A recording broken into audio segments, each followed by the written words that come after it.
વર્ગમૂળ chapter number 6 એમાં 6.4 એક્સરસાઇઝમાં આપણે દાખલા નંબર 4 સુધી દાખલા નંબર 1 ના દાખલા નંબર 4 સુધી આપણે જોઈ ગયા હતા કે કઈ રીતે આપેલી સંખ્યાનું ભાગાકારની રીતે વર્ગમૂળ શોધવું. જે અગાઉના વિડીયોમાં તમે જોયું હશે કે 6.4માં મેં દાખલા નંબર 1 કે જેમાં નીચે આપેલી સંખ્યાનું ભાગાકારની રીતે વર્ગમૂળ શોધવું એમાં પહેલા 4 દાખલા તમને શીખવાડ્યા હતા. બરોબર, નવી રીત હતી. મેં તમને કહ્યું હતું કે આ રીતમાં તમે બરાબર ધ્યાન આપજો તો તમને વધુ સારી રીતે સમજ પડશે.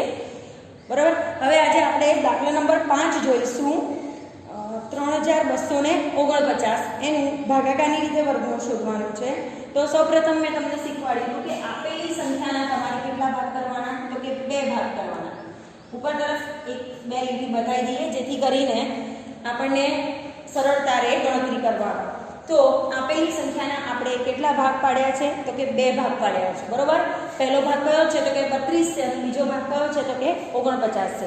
હવે પહેલા ભાગની વાત કરીએ તો કે પહેલા ભાગ 32 છે એ કોના કોના વચ્ચે આવે છે, તો કે 32 છે તો કે એ 5 નો વર્ગ 25 અને 6 નો વર્ગ 36 એ બંનેની વચ્ચે આવે છે. તમે જોઈ શકો છો બોર્ડ ઉપર મેં દરેક સંખ્યાઓના વર્ગ 1 થી 10 સંખ્યાઓના વર્ગ બતાવ્યા છે. તો તમે જોઈ શકો છો કે મારું 32 એ 5 નો વર્ગ 25 અને 6 નો વર્ગ 36 ની વચ્ચે આવે છે. એનો અર્થ એ કે 5 અને 6 માં નાની સંખ્યા 5 છે, માટે ભાગ કોનાથી ચલાવીશું, તો કે 5 થી ચલાવીશું. તો હવે અહીંયા હું 5 થી ભાગ ચલાવવાનું ચાલુ કરું છું કે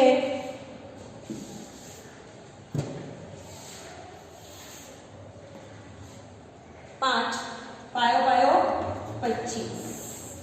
તમે જોઈ શકો છો 12 માંથી 5 જાય તો કેટલા રહે, 7 રહે અને અહીંયા 0. હવે તમને બીજું સ્ટેપ શીખવાડ્યું હતું. કયું શીખવાડ્યું હતું, તો કે બીજો ભાગ નીચે ઉતારવાનો. હવે મારો બીજો ભાગ કયો છે, તો કે મારો બીજો ભાગ છે 49. બરાબર, તો એને હું નીચે ઉતારું છું અને એ સિવાય બીજા નંબરનું એક સ્ટેપ શીખવાડ્યું હતું. કયું શીખવાડ્યું હતું કે જ્યારે બીજો ભાગ નીચે ઉતારીએ એ પછીનું સ્ટેપ કયું હતું, તો કે મારો ભાજક કયો હતો, તો કે 5 હતો. મારો ભાજક 5 હતો તો એને મારે બમણા કરવાના છે. બમણા કરવા એટલે એને 2 વડે ગુણવા, તો કે 5 દુ 10. એટલે કે હવે હું આને બમણા કરું છું અને એને લખું છું એટલે કે 5 દુ 10. અહીંયા વચ્ચે એક લીટી બતાવી દઈએ છીએ આપણે અને એના બમણા કરીએ છીએ એટલે 5 દુ 10. હવે ધ્યાન આપજો, હવે મારી સંખ્યા બની છે 749. ધ્યાન આપજો વિદ્યાર્થી મિત્રો, કઈ સંખ્યા બની છે, તો કે 749. હવે મારે એને કઈ રીતે ભાગ ચલાવવો, તો મેં તમને ગયા ભાગમાં શીખવાડ્યું હતું તો અહીંયા સંખ્યા મૂકતા જવાનું અને એની એક સંખ્યા વડે અહીંયા ગુણાકાર કરતા જવાનું. ધારો કે અહીંયા 3 મૂકું છું એટલે મારી સંખ્યા બનશે 103. ધ્યાન આપજો બરાબર, અહીંયા હું મૂકું છું 3 અને હવે મારી સંખ્યા બનશે 103. એની એક સંખ્યા વડે ગુણવાનું છે. 3 કરી 9, 0, 3 એકા 3, પણ જે મને મળતી નથી. ધ્યાન આપજો, હવે હું આગળ જઉં છું તો કે 105 લઉં છું, એને ફરી હું 5 વડે ગુણું છું, એની એક સંખ્યા વડે ગુણવાનું છે. તો 5 વધી 2 અને 5 એકા 5, 525. જે પણ મારી સંખ્યા નથી, હજી મારે આગળ વધવાનું છે. હજુ એક સ્ટેપ આગળ વધતી જાઉં છું તો 107 લઉં છું, અહીંયા હું 7 મૂકું છું. ધ્યાન આપજો, એટલે હવે મારી બનતી સંખ્યા કઈ છે, 107. જે સંખ્યા મેં અહીંયા લીધી છે એની એક સંખ્યા વડે મારે શું કરવાનું છે, ગુણાકાર કરવાનો છે. તો 70 49 નો 9 વધી 4, 0, 4 આવશે અને 7 એકા 7, 749. જો આ બોર્ડ પર દર્શાવેલી છે સંખ્યા મને મળી ગઈ છે. એનો અર્થ એ થયો કે મારે અહીંયા કેટલા મૂકવા પડશે, 7 મૂકવા પડશે. એ 7 અહીંયા મૂકીશ એટલે 70 ઉપર પણ 7 આવશે અને 749. 0, 0 અને 0. તો તમે જોઈ શકો છો કે ઉપર કેટલા આવ્યા, 57 આવ્યા.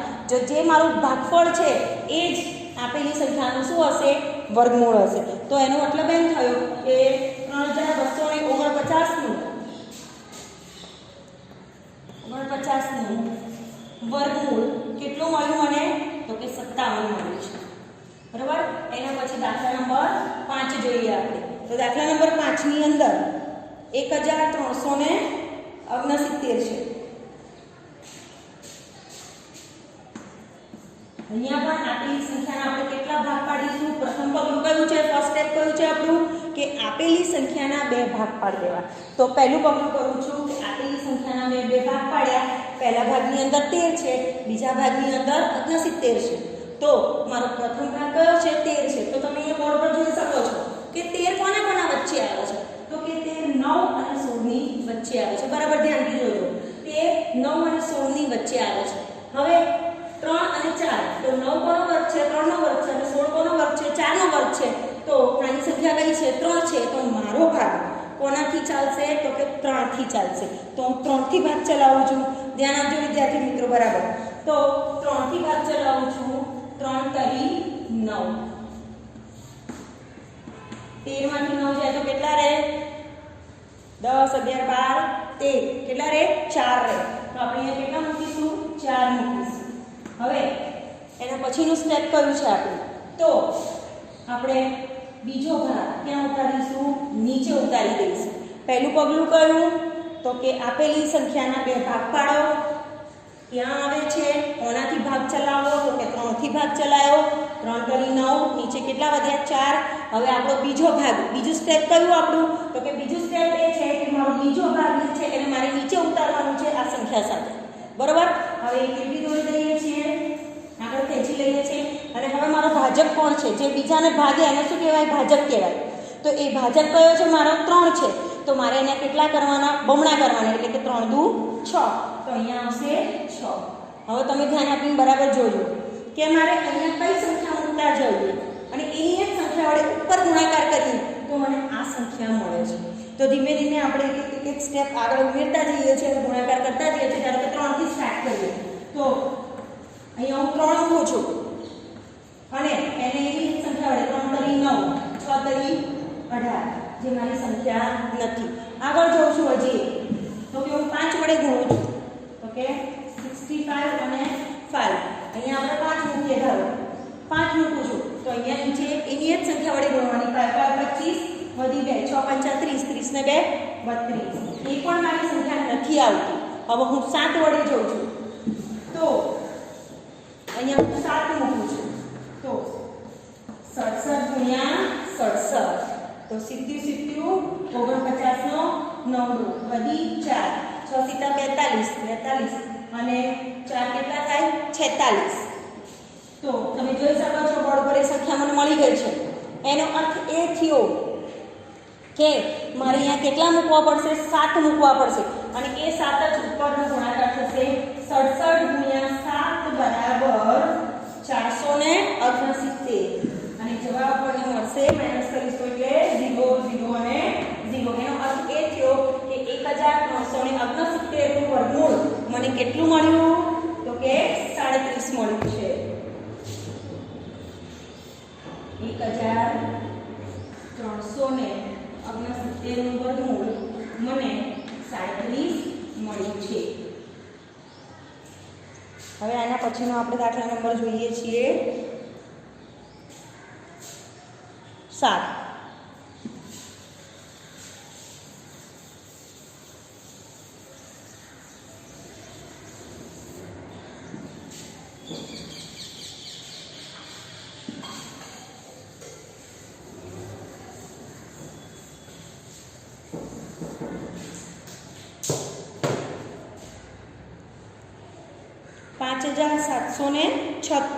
એના પછીનો દાખલો છે 7મો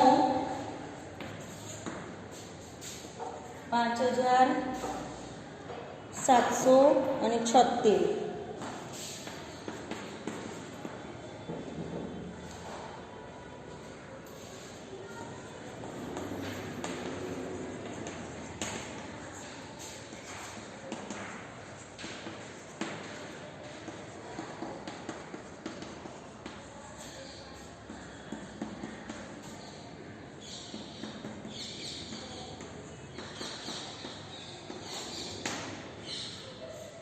હવે તમે જોઈ શકો છો કે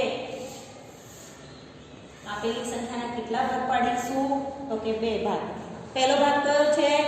તો કે મારો 57 છે. 57 કોના વચ્ચે આવે છે? તો 57 મારો 49 અને 64 ની વચ્ચે આવશે. ત્યાં નથી 49 અને 64. 49 કોનો વર્ગ છે? 7નો અને 64 કોનો વર્ગ છે? 8નો. એમાં કયો લેવાનો? 7 લેવાનો. તો ભાગ કોનાથી ચલાવીશું આપણે? 7 થી ચલાવીશું. તો 49 બરોબર, 7 થી ભાગ ચલાવીશું. 49. હવે બાદબાકી કરી દઈએ. 17 માંથી 9 જાય તો કેટલા રહેશે? 8 રહેશે. અને અહીંયા કેટલા રહેશે? 0. હવે બીજો આપણો પગલું કયું હતું? બીજું સ્ટેપ કયું હતું? તો કે જે બે ભાગ પાડ્યા હતા એમાં બીજો ભાગ મારો કયો હતો? 76 હતો. તો એને મારે શું કરવાનું? નીચે ઉતારવાનું. બરોબર. હવે મારી સંખ્યા કઈ બનશે? 876 બનશે. હવે ધ્યાન આપજો વિદ્યાર્થી મિત્રો, એના પછીનું સ્ટેપ કયું હતું? તો કે આ જે સંખ્યા છે, આ જે લીટી છે ને આગળ તરફ લંબાઈ દઈએ છીએ અને મારો ભાજક કયો છે? તો કે 7 છે. તો 7 ને 2 વડે ગુણીશું તો કેટલા મળશે? તો કે 14 મળશે. તો મારે અહીંયા કેટલા મૂકવાના છે? 14 મૂકવાના છે. 7 દુ 14. હવે તમે જોઈ શકો છો કે મારે એક સંખ્યા કઈ જોઈએ છે? 876 જોઈએ છે. તો 14 ની બાજુમાં હું કઈ સંખ્યા ઉમેરી અને એની જ સંખ્યા વડે ગુણાકાર કરતી જઈશ તો મને 876 મળે. ધારો કે હું 3 મૂકું છું, એને આપજો. આપણે ધારો કે સંખ્યા મૂકતા જઈએ અને ગુણાકાર કરતા જઈએ છીએ કે ભાઈ 143 છે. તો 143 નો 3 વડે ગુણું તો 3 તરી 9, 4 તરી 12 નો વાગ્યો, 3 એકા 3 1 4 429 મળે છે, જે મારી સંખ્યા નથી. એનો મતલબ એમ કે હજી મારે આગળ ગુણાકાર કરતા રહેવું પડશે અને સંખ્યા બદલતા રહેવું પડશે. ધારો કે અહીંયા 5 મૂકું છું, બરોબર. તો 5 મૂકું છું તો 145 બનશે. 145 અને 25 વધી 2, 5 ચોક 20 ને 2, 20 ને 2 22 નો પકડો, વધી 5 એકા આપણે 2 725 મળશે, જે મારા કામની નથી. હજી મારે આગળ જવું પડશે. તો હવે હું મૂકું છું કઈ સંખ્યા? તો હવે મારે મૂકવી પડશે, ધારો કે હું 6 મૂકું છું તો અહીંયા આગળ 146, અહીંયા હું 6 મૂકું છું. હવે મારી સંખ્યા બનશે 146 અને હું 6 વડે ગુણું છું એટલે 36 નો 6 વધી 3, 6 ચોક 24, 25 26 અને 27, 27 નો 7 વધી 2, 6 એકા 6 ને 2 8. હવે તમે બોર્ડ પર જોઈ શકો છો 876 મળી ગઈ, જે મારા બોર્ડ પર બતાવેલી સંખ્યા છે જ. એનો મતલબ એમ થયો કે મારે કેટલાય ભાગ ચલાવવો પડશે? 6 ભાગ ચલાવવો પડશે. 146 ગુણ્યા 6 0 0 અને 0. 6 માંથી 6, 7 માંથી 7 અને 8 માંથી 8. તો ઉપર કેટલી સંખ્યા આવી? ભાગફળ કેટલું આવ્યું? 76 આવ્યું. તો એનો અર્થ શું થયો કે 5776 નું વર્ગમૂળ મને કેટલું મળ્યું? તો કે 76 મળ્યું. બોર્ડ ઉપર દેખાઈ શકે છે કે આપેલી સંખ્યાનું વર્ગમૂળ કેટલું આવ્યું? 76 આવ્યું છે. હવે એના પછીનો દાખલા નંબર 8 છે. તો 8 તમે જોઈ શકો છો 7921. અહીંયા પણ પ્રથમ પગલું આપણું કયું છે? આપણને ખબર નથી કઈ સંખ્યાથી ભાગ ચલાવવાનો છે. પહેલા આપણે એ નક્કી કરવાનું છે કે આપણે કઈ સંખ્યાથી એનો શું ચલાવવો? ભાગ ચલાવવો. એના માટે આપણે શું કરવાનું? તો કે આપેલી સંખ્યાના બે ભાગ પાડી દેવાના. પ્રથમ ભાગ કયો મારો? તો કે પ્રથમ ભાગ મારો 79 છે અને બીજો ભાગ કયો છે મારો? 21 છે. બરોબર. તો પહેલો ભાગ મારો 79 અને બીજો 21 છે. હવે તમે જોઈ શકો 79. તો કોના કોના વચ્ચે આવશે? તમને બોર્ડ પર દેખાય છે 64 અને 81 ની વચ્ચે. ધ્યાન આપજો, બોર્ડ પર બતાવ્યું છે 64 અને 81 ની વચ્ચે છે. તો 64 કોનો વચ્ચે? 8 નો અને 81 કોનો છે? 9 નો. નાની કઈ? 8. તો કોનાથી ભાગ ચલાવીશું? 8 થી ભાગ ચલાવીશું. બરોબર. તો 88 કેટલાય ભાગ ચલાવીશું? 64. તો અહીં બતાવીશું 64. હવે તમે જુઓ બાદબાકી કરીએ તો કેટલા રહેશે?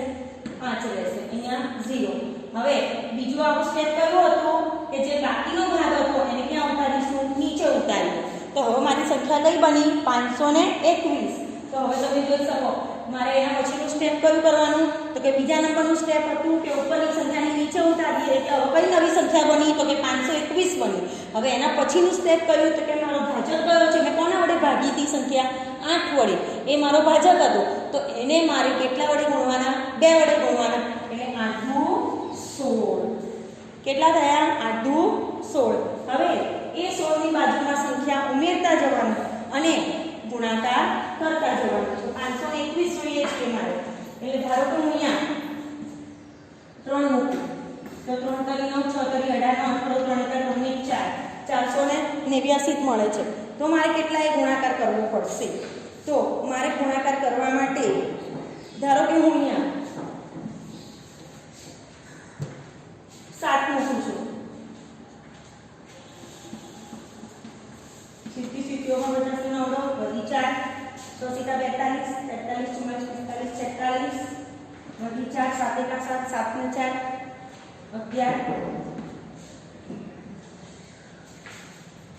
સોરી 0 ને 1 આવશે 7 ના છોડે એટલે 1 આવશે એટલે કે 1521 મારી સંખ્યા કઈ છે 1521 છે. ધ્યાન આપજો અહીંયા 6 માંથી 6 ન જાય પણ 7 માંથી 1 જશે એટલે 1 રહેશે 7 માંથી 6 જાય એટલે 1 રહેશે એટલે આપણી સંખ્યા બનશે 1521. એટલે આપણે ખાસો આગળ ગુણાકાર જોવો પડશે. કેમ આગળ જોવો પડશે? અહીંયા જોઈ લેજો ફરીવાર કે 9 માંથી 4 જાય તો 5 રહે અને 7 માંથી 6 જાય તો 1 રહે એટલે મારી સંખ્યા બનશે 1521. અને આ 1521 બની તો અહીંયા કઈ સંખ્યા વડે ગુણાકાર કરીશ? તો 7 વડે ગુણાકાર કર્યો તો નથી આવતો. તો આગળ જઈએ આપણે 9 વડે ગુણાકાર કરીએ. કેટલા વડે? 9 વડે. તો 169 ગુણ્યા 9 9 9 81 એકડો વધી 8 6 9 54 54 ને 8 55 56 57 58 59 અને 60. તો 0 એટલે કે મારો ભાગ 9 81 આંકડો 9 6 9 54 55 56 57 58 59 60 61 અને 62 બગડો વધી 6 9 9 6 15 એટલે કે મારી સંખ્યા કઈ મળી ગઈ 1521. એટલે મારે કોના વડે ભાગ ચલાવવો પડશે? તો કે 9 વડે. 169 ગુણ્યા 9 એટલે કે 169 ગુણ્યા 9 કરીશ ત્યારે મને 1521 મળશે. એટલે કે આપેલી સંખ્યાનો ભાગફળ ભાગતા કેટલું આવ્યું? તો કે 89 આવ્યું. તો એનો અર્થ એ થયો કે 7921 નું વર્ગમૂળ મને કેટલું મળ્યું છે? તો કે 89 મળ્યું છે. બરોબર. એના પછીનો દાખલા નંબર જોઈએ. એના પછીનો દાખલો છે 576.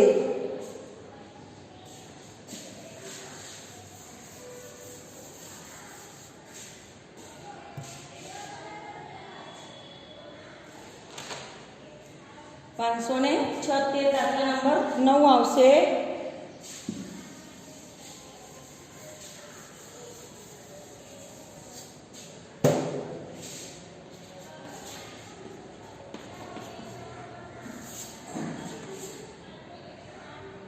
તમે જોઈ શકો છો આપેલી સંખ્યાનો 2 ભાગ પાડું છું. તો પહેલો ભાગ મારો કયો બનશે? તો કે 5 બનશે. અને બીજો ભાગ કયો બનશે? તો કે 76 બનશે. એટલે કે પાછળથી 2 ભાગ પાડવાના. આગળ એક સંખ્યા વધે તો ચાલી શકે છે. બરોબર. તો પાછળથી મેં 2 ભાગ પાડ્યા તો 76 અને એક આગળ ભાગ વધ્યો. બરોબર. તો કઈ સંખ્યા વધી? તો કે મારી 5 વધી. હવે તમને ખબર છે કે 5 કોના કોના વચ્ચે આવે છે? તો કે 4 અને 9 ની વચ્ચે. 4 કોનો વર્ગ છે? 2 નો. અને 9 કોનો વર્ગ છે? 3 નો. તો કોનાથી ભાગ ચલાવીશું? 2 થી ભાગ ચલાવીશું. તો 2 દુ 4 કેટલા વધ્યા? 1. હવે એના પછીનું સ્ટેપ કયું? તો 176 ને ક્યાં ઉતારીશું? નીચે. મારો બીજો ભાગ કયો છે? 76. તો એને 76 ને નીચે ઉતારીશ એટલે મારી સંખ્યા હવે કઈ બનશે? 176 બનશે. ધ્યાન આપજો. બીજો ભાગ 76 છે એને મેં નીચે ઉતારી દીધો એટલે હવે સંખ્યા બનશે 176. અને એના પછીનું સ્ટેપ ત્રીજા નંબરનું તો કે જે ભાજક આપ્યો છે એનો કેટલો કરું? બમણો કરું. એટલે 2 દુ 4. હવે 4 ની સાથે કઈ સંખ્યા ગુણતા જઈએ આપણે તો 176 મળે છે. તો ધીમે ધીમે એક સ્ટેપ આગળ વધારતા જઈએ. તો હું સીધો જ લઉં છું 3. ધ્યાન આપજો અહીંયા 3 મૂક્યા છે એટલે 43 બનશે. 43 ને 3 વડે ગુણ તો 3 કરી 9 4 કરી 5 129. તો એ તો નાની છે. હજી મારે આગળ એક સ્ટેપ જવું પડશે. તો હું 4 વડે ગુણાકાર કરું છું. તો હવે અહીંયા હું 4 મૂકું છું અને એને પણ કેટલા વડે ગુણવાના? 4 વડે ગુણવાના. તો ચોકું ચોકું 16 ચોકું ચોકું 16 ને 17. તો તમે જોઈ શકો બોર્ડ પર સંખ્યા આવી ગઈ છે આપણી 176 આવી ગઈ છે. એનો મતલબ એમ કે મારે 44 ગુણ્યા કેટલા કરવા પડશે? 4 કરીશ ત્યારે મને 176 મળશે. 0 0 ને 0. બરોબર. તો એનો અર્થ થયો ભાગફળ કેટલું મળ્યું? 24 મળ્યું. તો 576 નું વર્ગમૂળ કેટલું મળશે? 24 મળશે. બરોબર. હવે દાખલા નંબર 10.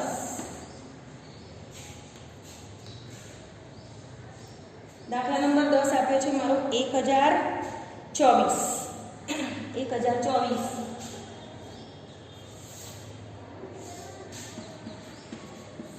તમે જોઈ શકો આપેલી સંખ્યાને કેટલા ભાગ પાડવાના? 2 ભાગ પાડવાના. 2 ભાગમાંથી તમે જોઈ શકો પહેલો ભાગ કયો છે? તો કે 10 છે. 10 આપેલો છે તો એ 10 કોના કોના વચ્ચે આવે છે? તો કે 9 અને 16 ની વચ્ચે. 10 કોના કોના વચ્ચે આવે છે? પહેલો ભાગ 10 છે તો 9 અને 16 ની વચ્ચે આવે છે. તો મારે ભાગાકાર કોનાથી કરવો પડશે? 3 થી કરવો પડશે. એટલે કે 3 કરી 9 કેટલા રહ્યા? 1 અને અહીંયા 0. હવે બીજો ભાગ કયો છે? 24. તો 24 ને નીચે ઉતારી દઉં, વચ્ચે બીબી લાંબી કરી દઈએ અને ભાજકના કેટલા કરીએ? બમણા કરીએ. તો 3 દુ 6. હવે ધ્યાન આપજો 124 લાવવા છે તો 6 ની બાજુમાં કઈ સંખ્યા મૂકતા જઈશું? તો આપણને 124 મળશે. તો અહીંયા 62 રૂપિયા સીધું પહેલા બગડો મૂકી દઉં છું અને એને 2 વડે ગુણો તો 2 દુ 4 અને 6 દુ 12. 124 આવી ગયા. આપણે આગળ વધારે ગુણાકાર કરવાની જરૂર પડતી નથી. એટલે કે અહીંયા 2 વડે ગુણીશ તો 62 દુ 124 0 0 અને 0. એનો અર્થ એ થયો કે 1024 નું વર્ગમૂળ કેટલું મળે છે? તો કે 32 મળે છે. બરાબર. હવે તમે જોઈ શકો છો એના પછીનો દાખલા નંબર છે 11. 3136. 3136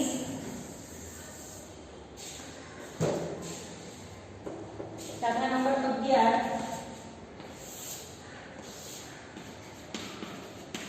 એના પણ 2 ભાગ પાડી દઈએ 31 અને 36. હવે તમે જોઈ શકો છો 31 છે તો એ કોના કોના વચ્ચે આવો છો? તો 31 છે એ બોર્ડ પર દર્શાવેલું છે કે 31 સંખ્યા 25 અને 36 ની વચ્ચે આવે છે. ધ્યાન આપજો 31 25 અને 36 ની વચ્ચે આવે છે. નાની કઈ? તો કે 5. તો ભાગ કોનાથી ચાલીશું? પાયો પાયો 25. તો પાયો પાયો 25. ચલો અહીંયા ધ્યાન આપો 11 માંથી 5 જાય તો 6 રહેશે 0. હવે બીજો ભાગ કયો છે? 36 ને એને મેં ઉતારી દીધા. બીજો ભાગ 36 નીચે ઉતારેલો. હવે મારી સંખ્યા કઈ બની? 636. હવે અહીંયા આપણે લીટી લંબાઈ દીધી અને ભાજક કયો છે? 5. એના કેટલા કર્યા? બમણા કર્યા. તો 5 દુ 10. તો હવે ધ્યાન આપજો કે 10 આવ્યા છે તો 10 ની બાજુમાં કઈ સંખ્યા મૂકી જઈશું? તો મને 636 જવાબ આવો તો 4 મૂકીએ. અહીંયા હું 4 લઉં છું. ધારો કે ચોખ્ખું ચોખ્ખું 16 416 મળે છે જે મારે કામનું નથી. આગળ એક સ્ટેપ જાઉં છું 6 લઉં છું તો અહીંયા મૂકીશું 6.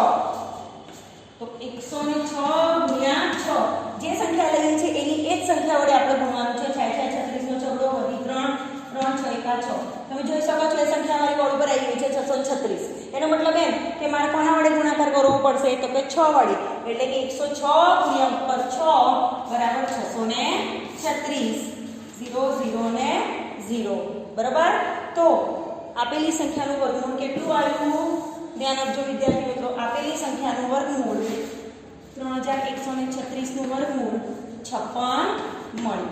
હવે દાખલા નંબર 12 તમારે જાતે હોમવર્કમાં કરવાનો છે.